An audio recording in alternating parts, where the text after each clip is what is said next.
name is Emily. And this happened on a Friday night after my closing shift at a bookstore in a busy mall. The kind of place where you think you're safe because there are lights, people, and security signs on every wall.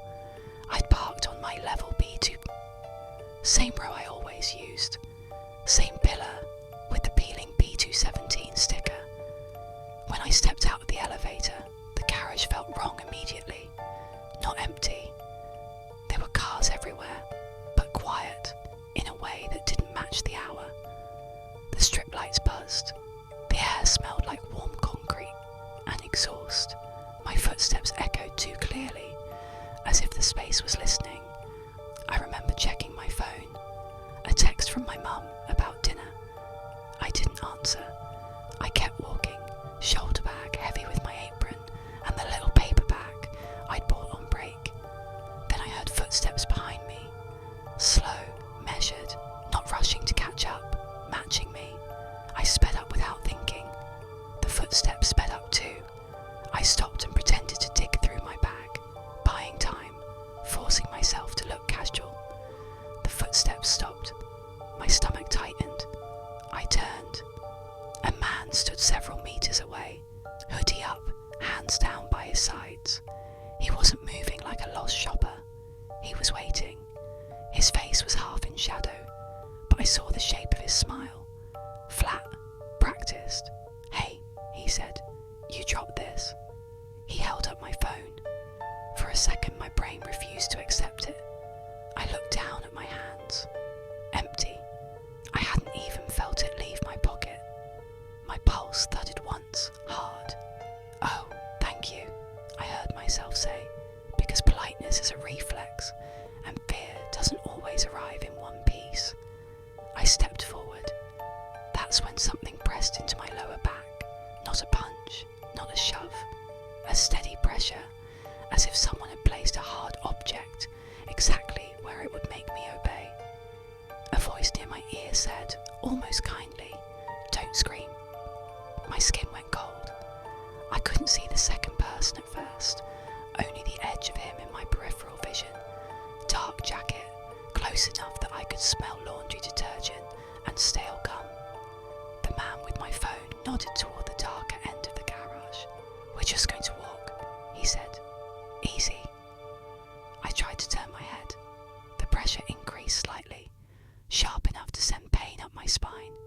It wasn't dramatic violence. It was controlled, professional. We started moving, not fast, not dragging, just normal, like three people walking to a car. My knees felt watery, like the bones didn't trust each other anymore. I looked around for a security guard, for a driver, for anyone. There were cars, there were lights, but the lane was empty, as if the world had agreed to look away.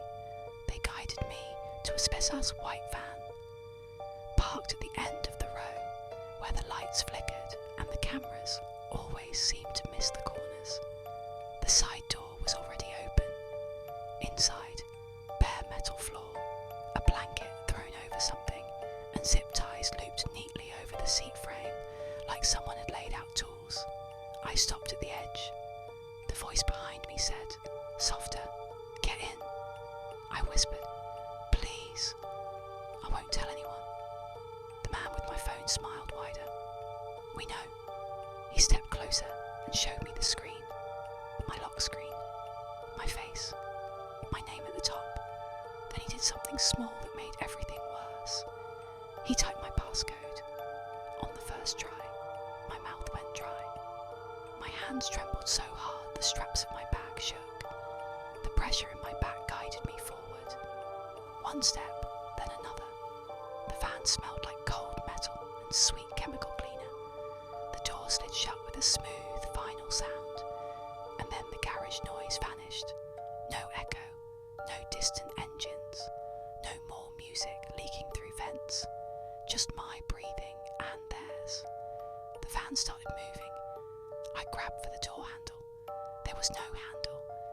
A hand yanked my bag off my shoulder. Another hand caught my wrists and forced them down. Not frantic, not angry, efficient. A A zip tie tightened around one wrist and then the other. The plastic bit into my skin immediately. I fought anyway. I kicked, I twisted, I tried to scream. A palm covered my mouth. The man near my face whispered, "You don't want to do this the hard way." My phone buzzed somewhere, maybe in my pocket, maybe in his hand. The vibration felt like a cruel joke from the normal world. The van turned sharply. My shoulder slammed into the metal wall. Pain flashed white in my vision.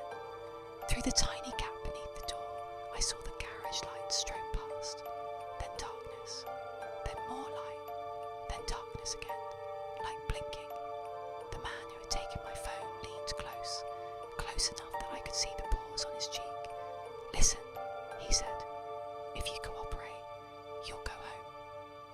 I nodded because my body wanted to survive, even if my brain didn't believe him. He removed his hand from my mouth. I inhaled and tried to speak, but my voice came out broken. "Please." He tilted his head, studying me. "Say your name." "Emily," I croaked. He smiled again. "No." He raised my phone so I could see the screen. A video was playing. It was Nazar, me, walking calmly into the van.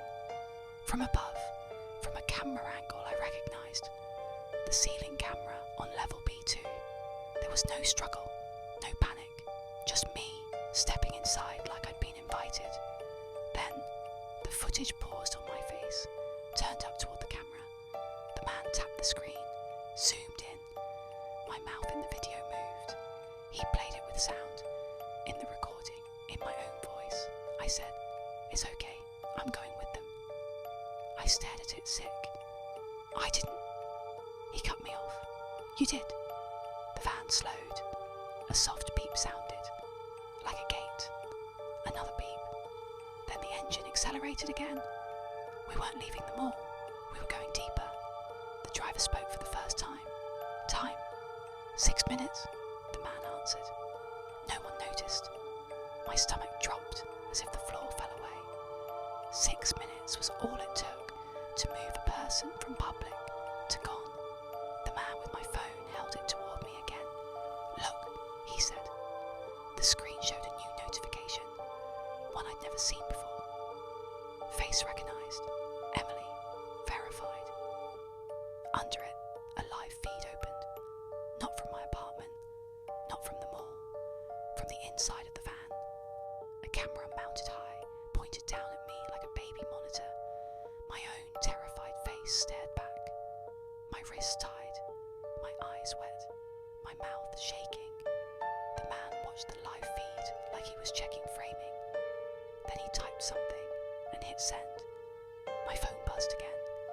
This time the message appeared on my screen too. A copy of whatever he'd sent. "Welcome back. Don't run next time." I shook my head so hard my hair whipped my face. "This is the first time," I whispered. The man's smile faded. "No," he said, almost bored. "It's the first time you remember."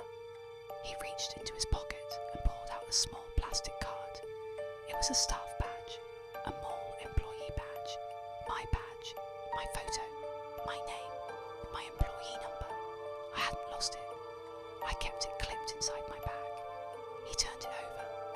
There was a second photo on the back, grainy, like a printed frame from a security camera. A girl being guided into a van. Her face was blurred, but her hair was mine. Her clothes were mine. Her posture, head lowered, shoulders pulled in, was mine. Under the photo, someone had written a date in black marker. Last Friday. The van kept moving. The camera kept recording. And while I stared at my own face on the screen, the man leaned close and whispered, gentle as a lullaby, "Smile, Emily, if you look scared."